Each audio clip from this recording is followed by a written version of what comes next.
Boa tarde, meu nome é Luciana, sou aluna do curso de segunda licenciatura em Letras da Universidade Uninter, meu RU é o 1384484. Estou apresentando um mini curso de A Linguística Textual e a Sala de Aula e hoje vamos para a nossa terceira aula.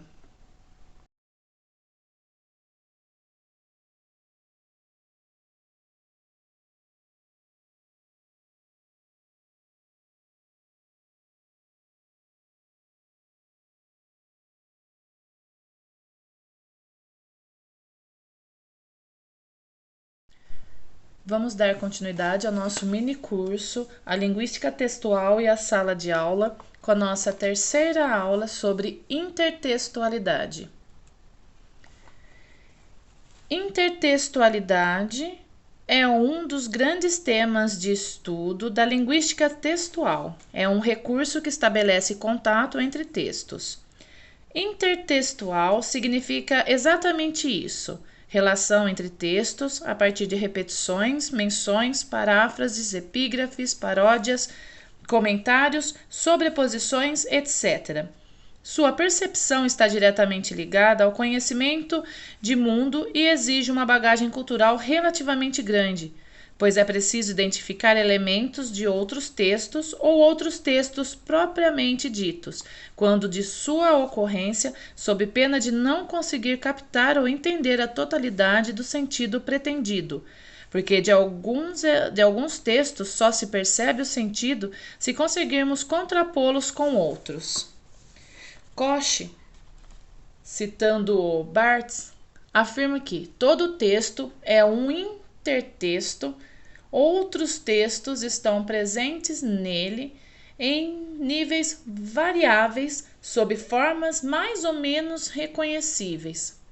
Nesse sentido, também temos Costa-Waldau, citando Beckett, ao afirmar que todo e qualquer texto representa apenas um elo na grande corrente de produção que se fazem presentes no dia a dia de uma sociedade.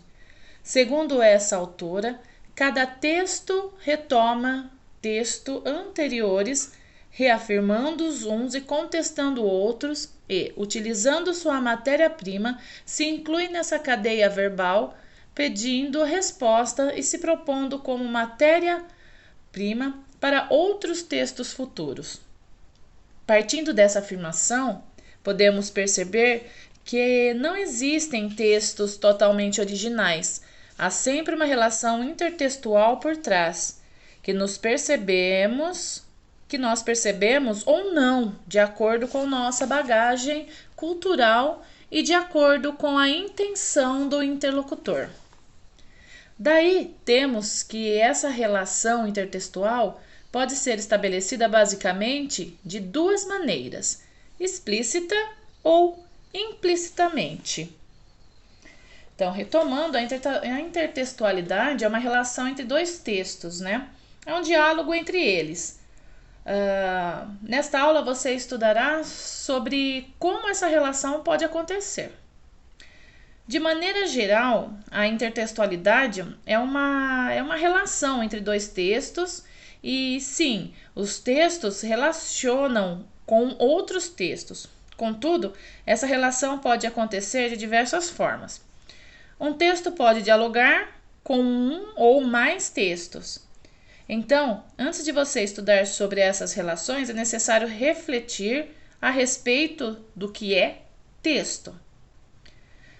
Então, o texto é um produto final de uma enunciação feita em que linguagem for, por exemplo, gráfico, cartoon, pintura, filme, escultura, poema, né? Existe texto verbal, que é uma unidade linguística concreta, percebida pela audição, né? Que é pela fala. Quando a gente fala, a pessoa está ouvindo a gente, né? Ou pela visão, na escrita, tudo que a gente escreve, a pessoa lê, que tem a unidade de sentido e intencionalidade discursiva. Os conceitos apresentam, os conceitos, né, agora falados, representam o conceito de texto e de texto verbal. Perceba que o texto vai além de um aglomerado de palavras que produz sentido. Texto é tudo aqui que significa dentro de um processo comunicativo. Nesse sentido, uma pintura ou um filme podem ser textos, porque eles atingem determinadas intenções comunicativas. A intertextualidade acontece, portanto, quando um determinado texto faz referência a outro, ou a situação ou acontecimento pré-existente. Essa referência pode ser explícita ou implícita, ou seja, pode aparecer escrita no texto ou subentendida nas entrelinhas dele. Então, vamos falar primeiramente sobre intertextualidade explícita. Então, ela é clara e fácil de ser entendida. Ela estabelece, né, uma relação direta com o texto original, assim, onde o autor, né, se inspirou para fazer referência. O leitor não precisa tanto esforço para encontrar elementos do texto de fonte e não exige algum tipo de conhecimento prévio do conteúdo, né?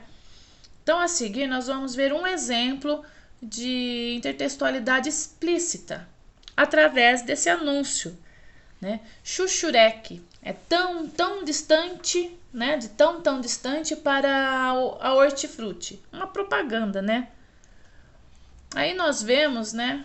Se você observar, que a campanha publicitária da Hortifruti dialoga explicitamente, isto é, de maneira bem clara, com o filme Shrek. O formato e a cor do chuchu, aliado à roupa do personagem do filme, é uma clara relação intertextual. O nome Chuchurek está escrito com a mesma fonte e cor em que o nome do filme aparece em sua divulgação, inclusive com as orelhas do ogro acopladas na letra inicial do título. Ao fundo da imagem, temos o desenho de um castelo que remete ao castelo do filme.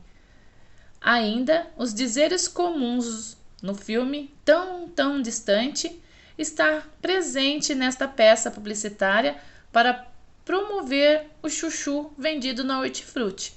Então, vamos dar mais uma olhada? Olha lá, vamos prestar atenção. Olha lá, a orelhinha na letra C, a roupinha, né, do Shrek, o castelo lá. Então, tem tudo a ver, né? Uma relação, uma intertextualidade, né, nessa publicidade. Então, vamos agora para a intertextualidade implícita, né? Ela...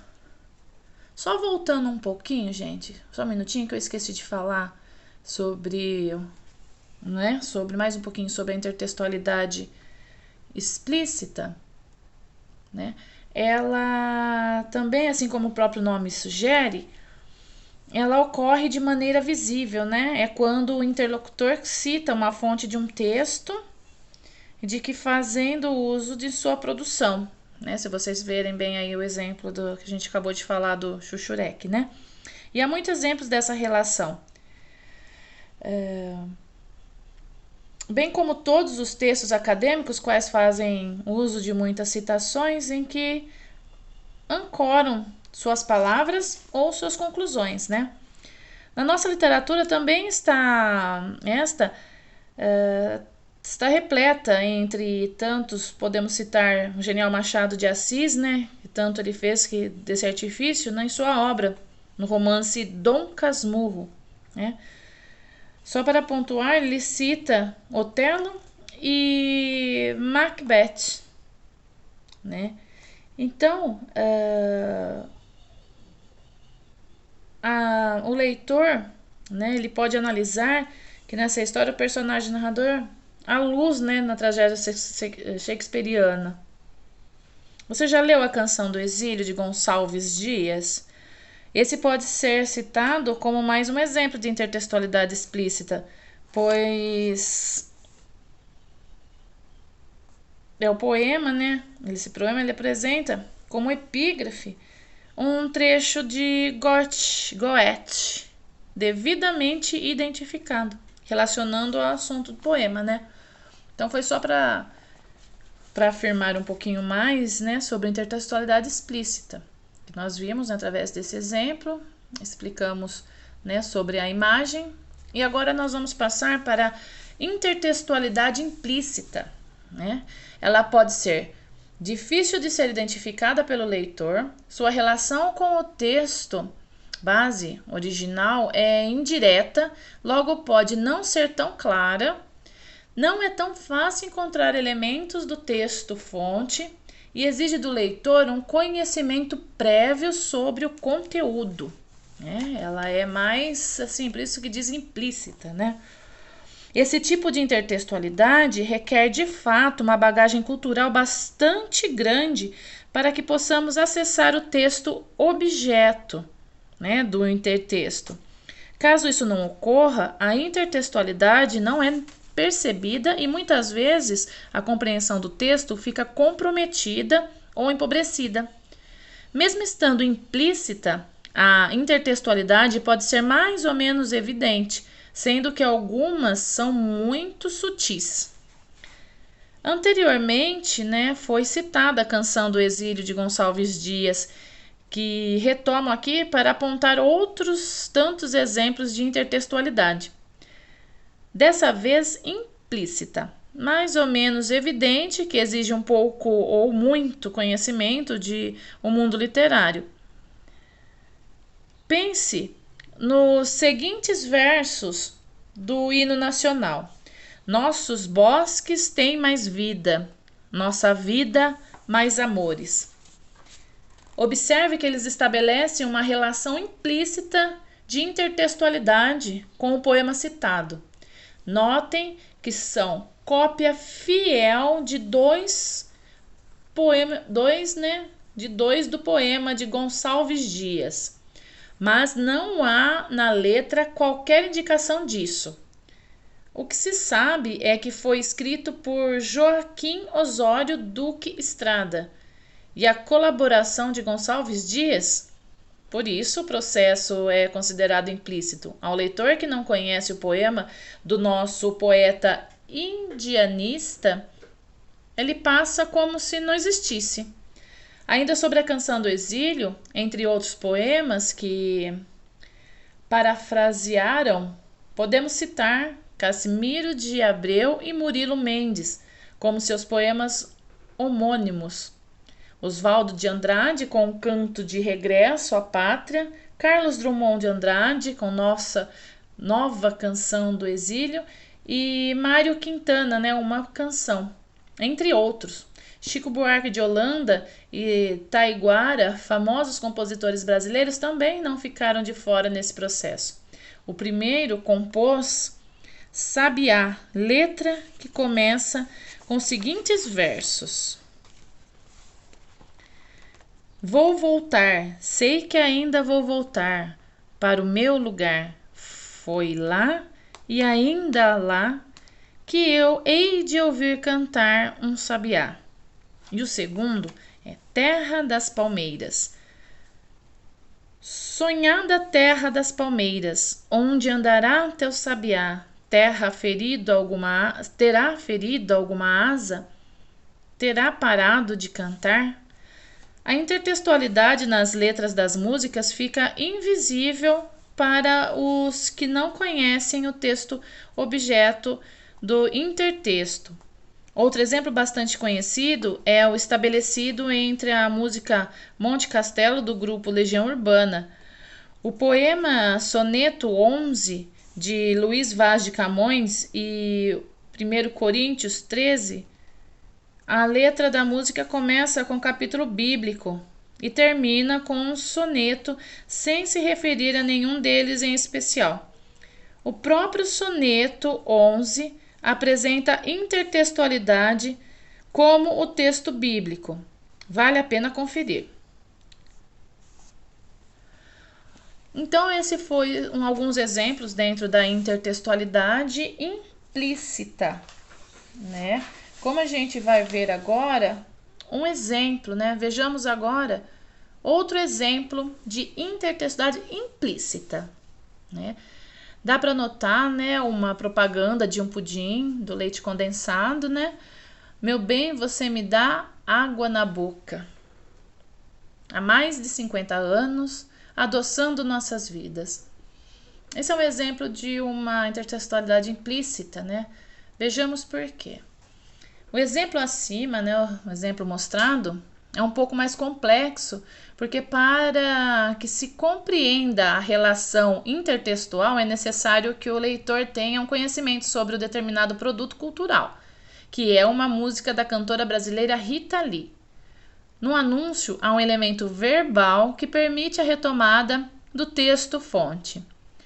Mas essa inferência depende de um conhecimento prévio do leitor. Se ele não souber que há uma referência à música Mania de Você, da cantora Rita Lee, provavelmente o texto não será compreendido em sua totalidade. Diferentemente do exemplo da Hortifruti, a propaganda da Nestlé não apresenta tantos elementos explícitos. Sua relação com o texto base é mais indireta e exige mais do leitor para que se compreenda a mensagem do seu texto.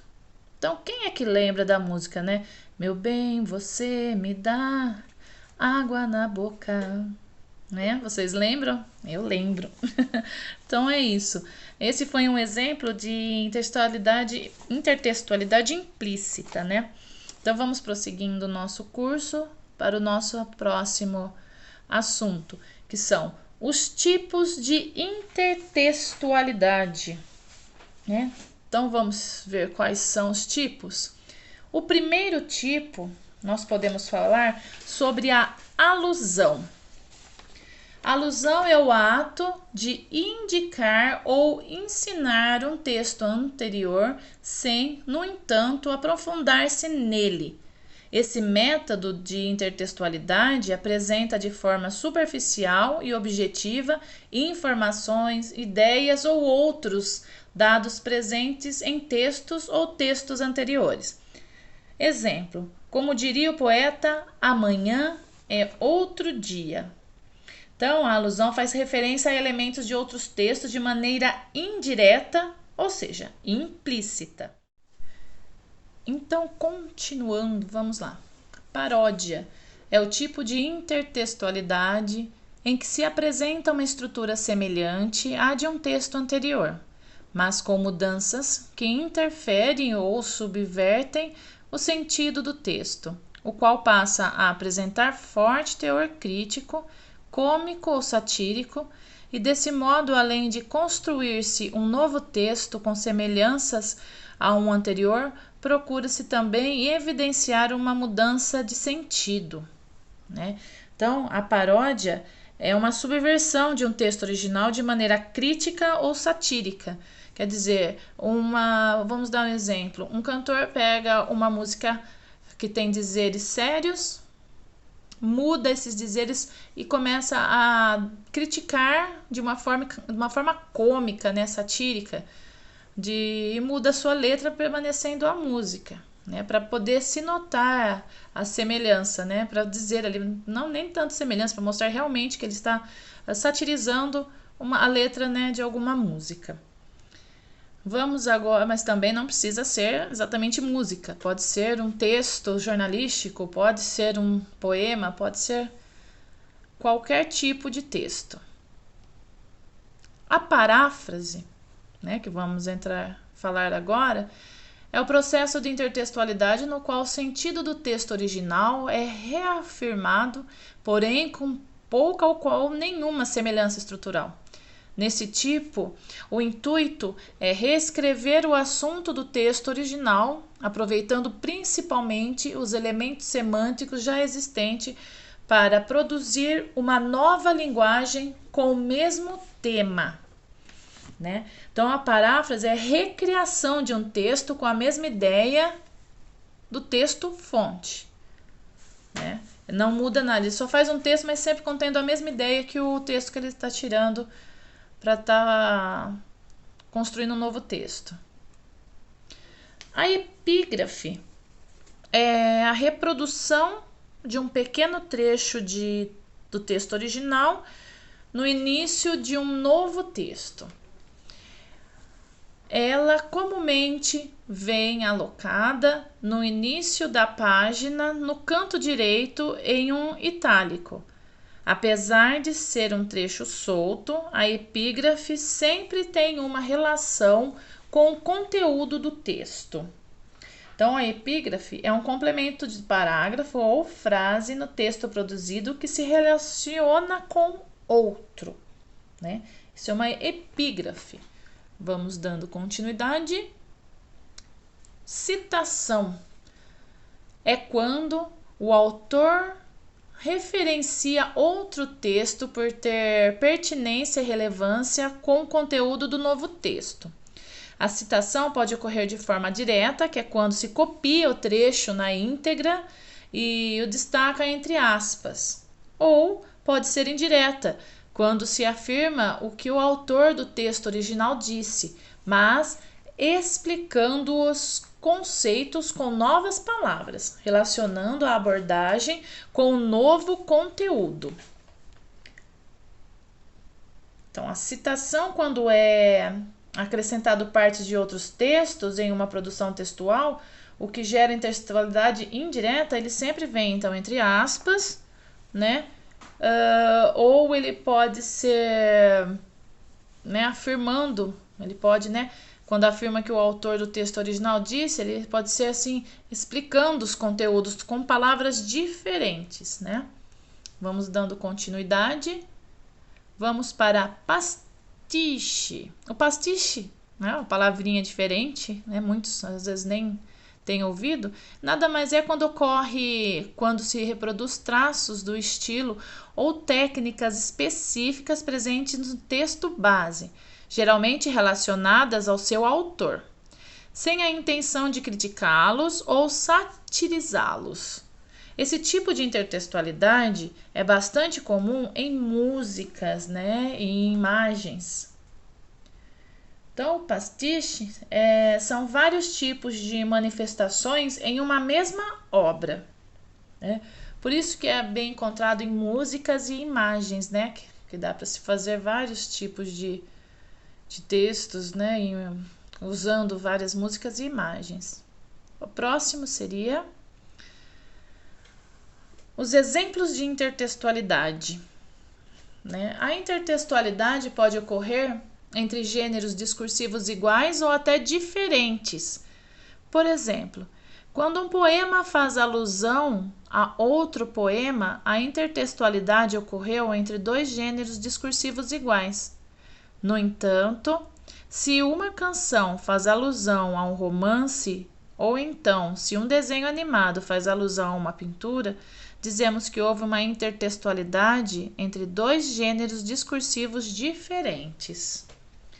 Dentro desse subtema, né, na verdade, nós podemos estar falando também sobre alguns exemplos de intertextualidade em uma língua não verbal, né, que no caso aí nós estamos falando, que é dentro de pintura, desenhos animados, né? Que isso aí é não verbal. A gente pode dizer então que uma linguagem não verbal é aquela que não utiliza a fala e nem a escrita. Ao invés disso, usa imagens e símbolos para comunicar algo. É o caso de pinturas, esculturas, desenhos, entre outras formas de expressão. Aqui a gente citou uma palavra, né, sobre a alusão, e relembrando, né, que a alusão é a citação, referência ou menção indireta e breve sobre algo ou alguém. Por exemplo, as cores da camisa do rapaz fazem alusão à bandeira da Alemanha. Esse foi um exemplo, né? Só para a gente relembrar o que era alusão. Nós falamos lá no nossas explicações que teve lá dos tipos de intertextualidade, tá? Se a gente pesquisar bem sobre intertextualidade não verbal, a gente pode encontrar, né, vários exemplos, né? Um deles, assim, seria... Vou tentar explicar para vocês, porque eu não tenho a imagem aqui agora, né? Me ocasionou agora. durante a pesquisa, eu vi, por exemplo, eles utilizaram o quadro da Mona Lisa, que é um quadro mais famoso aí, né? E pintaram do lado uma moça com o celular na mão, né? Eles estão mostrando assim, estão se comunicando, né? Na verdade, parece tá satirizando ali, né? E com uma legenda assim: Mona Lisa, por Leonardo da Vinci, né? De 1503, e uma paródia, né? Por isso que eu disse satirizando, do mesmo quadro, que é essa moça segurando um celular. Ela está praticamente vestida igual, mas está com o celular na mão fazendo pose para tirar uma selfie. Aí diz que o quadro à esquerda, que é da Mona Lisa, chama-se Mona Lisa e foi pintado por Leonardo da Vinci em 1503. Já o quadro direito, que é essa moça com o celular na mão, é uma releitura da Mona Lisa, uma paródia que mostra uma versão atual da Mona Lisa tirando um autorretrato com o celular. Então isso a gente vê que é uma intertextualidade na linguagem não verbal. Você consegue identificar, você consegue perceber o que está atento sem precisar ler nada.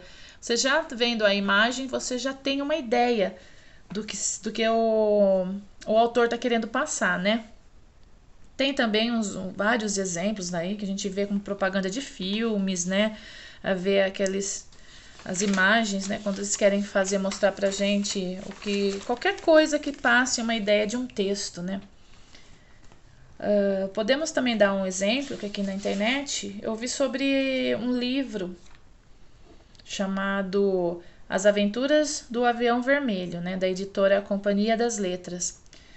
Tem à direita, eu vou estar tentando passar para você se eu consigo assim, porque eu acabei de pesquisar aqui. Então, à direita tem um pôster de animação dirigida por Frederico Pinto e José Maia, que eles fizeram meio assim, tem a ver, tem uma intertextualidade entre os dois. Érico Veríssimo escreveu o livro As Aventuras do Avião Vermelho em 1936. A edição que aparece à esquerda foi ilustrada por Eva Furnari e publicada em 2003.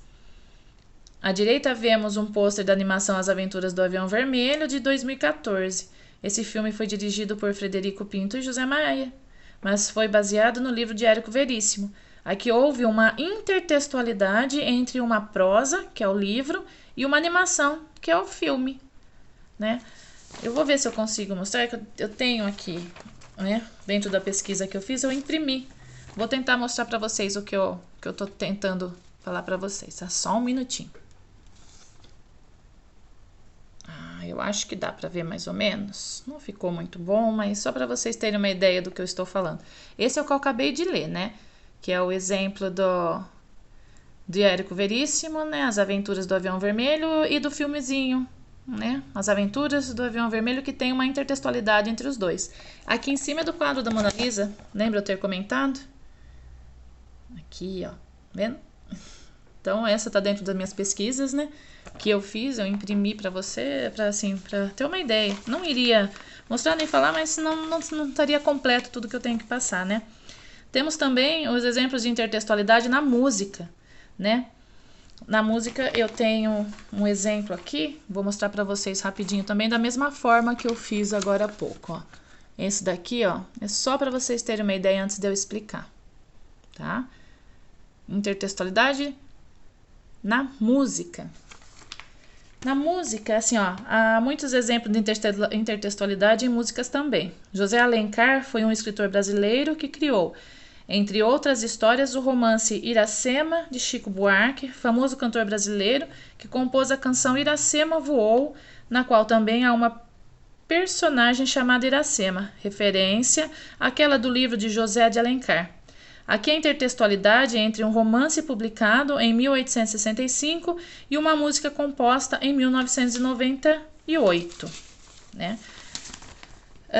Do mesmo modo, as músicas Admirável Gado Novo, de Zé Ramalho, e Admirável Chip Novo, de Pitt, foram inspiradas pelo livro Admirável Mundo Novo, de Aldous Huxley. Acho que deve ser assim que fala, um nomezinho meio difícil, né? Se não for assim, peço desculpa. O que fica bastante óbvio pelo título dessas obras, mas também pelo conteúdo delas, que tem a ver com a história do livro. Então, tudo isso que eu estou passando para vocês são intertextualidades. E por último, não tão menos importante, nós temos a intertextualidade na literatura. Mais uma vez, vou passar para vocês, vou mostrar o desenhinho, né, da minha pesquisa, mas para ficar mais completo, tá? Então, vamos ver a intertextualidade na literatura. Como já vimos, também é muito comum haver intertextualidade na literatura entre textos diferentes. Vamos ler agora um trechinho de uns poemas para observar a intertextualidade entre eles. A Canção do Exílio Novo, de Gonçalves Dias. Minha terra tem palmeiras onde canta o sabiá. As aves que aqui gorjeiam não gorjeiam como lá. E também o Canto de Regresso à Pátria, de Oswaldo de Andrade. Minha terra tem palmares onde gorjeia o mar. Os passarinhos daqui não cantam como os de lá. E também tem Europa, França e Bahia, de Carlos Drummond de Andrade. Meus olhos brasileiros se fecham saudosos, minha boca procura a canção do exílio. Como era mesmo a canção do exílio? Eu tão esquecido de minha terra, ai, terra que tem palmeiras onde canta o sabiá. No poema de Oswaldo de Andrade, há intertextualidade implícita, já que recria o poema de Gonçalves Dias por meio de uma paródia.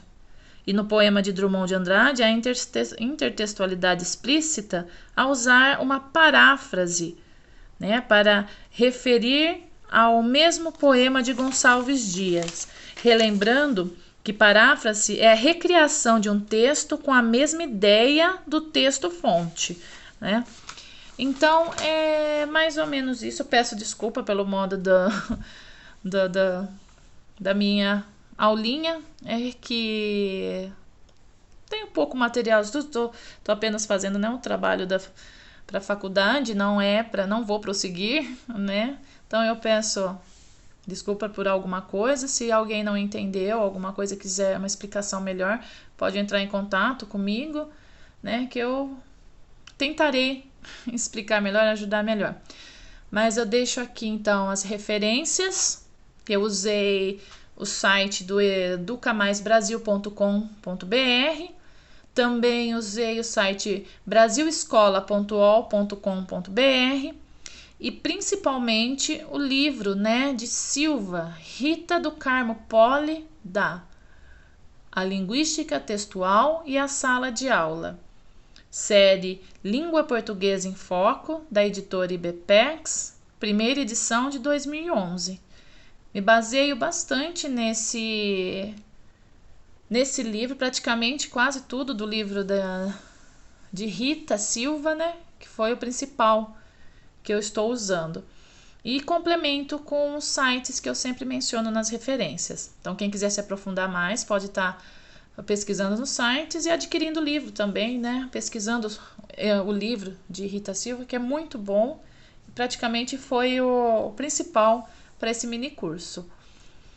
Então, eu deixo aqui um encerramento, me despeço, agradecendo, né? Muito obrigado mais uma vez pela atenção e aguardo por vocês na nossa próxima aula de número 4, que será coesão textual e coerência textual. Então, deixo aqui o meu abraço e até mais. Muito obrigada.